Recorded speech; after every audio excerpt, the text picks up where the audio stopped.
What's up, everybody? I'm Gigi of Gigi by Design, here to help you master your mindset so you can design your destiny one thought at a time. Today, we're going to be talking about manifesting your SP. This is a topic I'm super excited and passionate about because it's something I struggled with for a very long time. But once I started to believe in myself, trust myself, and love myself, things started to click into place, and I was able to manifest my perfect person in just 3 months. Now, that may seem like a long time to some of you, but the truth is, sometimes you have to undo all those limiting beliefs and blocks that might be standing in your way. And that usually happens through a combination of self-trust and sustainable habits that ultimately shifts your identity. And when you start to identify as someone who's worthy of love, that's when you'll be able to call in your person. With Valentine's Day just around the corner, what better time than now to figure out how you can call in your perfect person? Now, I want to caution you that even if your manifestation doesn't happen by Valentine's Day, that doesn't mean it's going to happen or that you failed.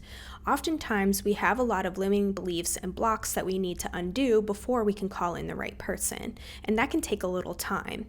Also, at the end of the day, it's just one day, so what difference does it make if you get your person on that day or the day after or the week after? Because you want to call in the right person and someone you can build a sustainable long-term relationship with. Now, to give you a little backstory, I was the quintessential crazy girl when I was younger. I would double text guys, wonder why they didn't give me the respect I deserved, and chase after them, which ultimately just pushed them away. And it wasn't until I started developing self-love and self-trust that I was able to call in the right person for me. And this happened over the course of about 3 months, which may seem like a long time to some, but in the grand scheme of things, after spending 33 years in this toxic cycle of whatever I was doing before, it really didn't take that long at all, and it was actually pretty effortless. The thing is, when you spend all of your time chasing after somebody, you're just going to keep pushing them away, which just causes them to reflect that back to you. And then it acts like a funhouse mirror. You're chasing after them, they're pulling away, which causes you to chase even more, etc., etc. And that's because everyone is just a reflection of you. The thoughts and beliefs that you hold about yourself are how other people are going to treat you. So you need to learn how to create a new self-image through sustainable habits and self-trust, which I'll teach you how to do in a little bit.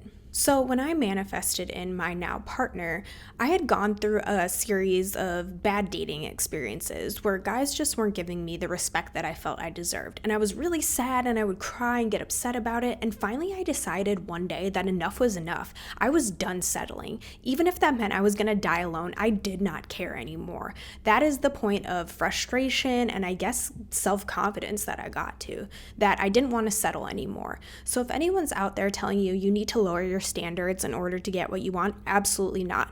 Hold true to who you are and what you want, and you will call in the right person. Now, after this tumultuous dating experience, I sat down one day and I decided to write out all the characteristics I wanted in a partner, even down to the physical traits, because if I can get whatever the fuck I want, I might as well get exactly what I want.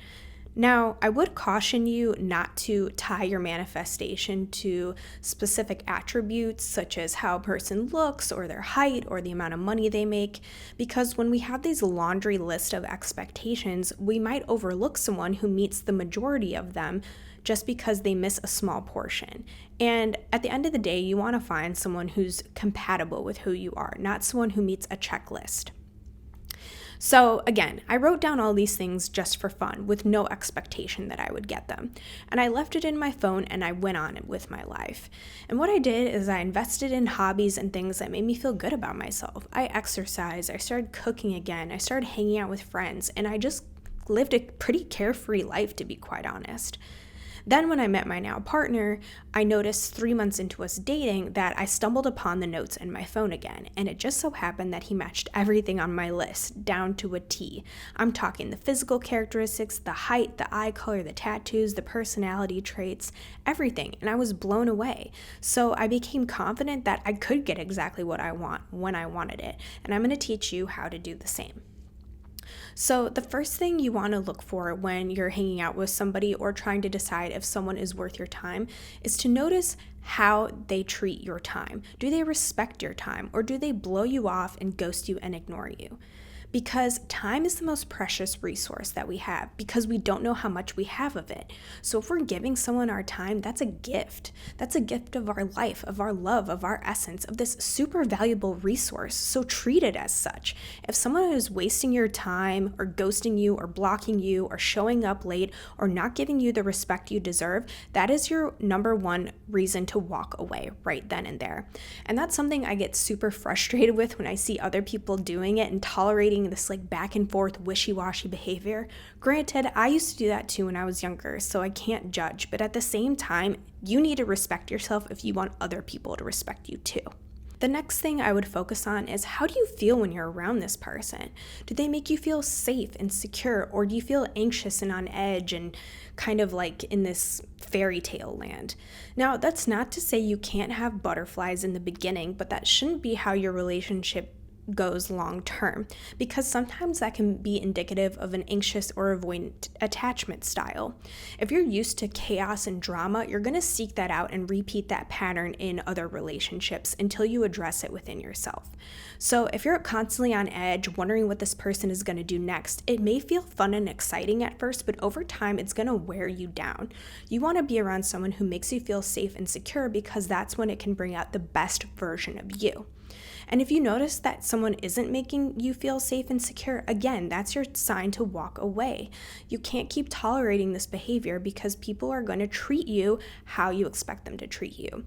And if you don't value yourself, they're not going to value you either. And finally, you need to become the type of person you would want to date.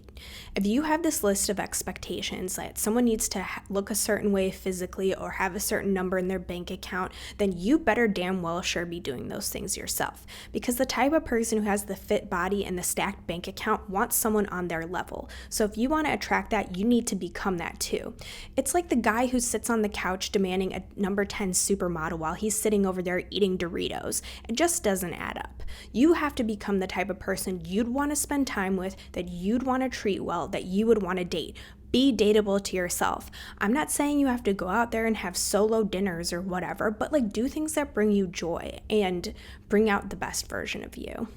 You need to become what you want to attract in, because you don't attract what you want, you attract in what you are. I hope this video was helpful for you, and if you want a little help staying accountable, or you want a community of like-minded manifestors, be sure to check out my Alchemy Academy link below. It's my new membership community where we have bi-monthly coaching calls and monthly challenges to help you stay on track.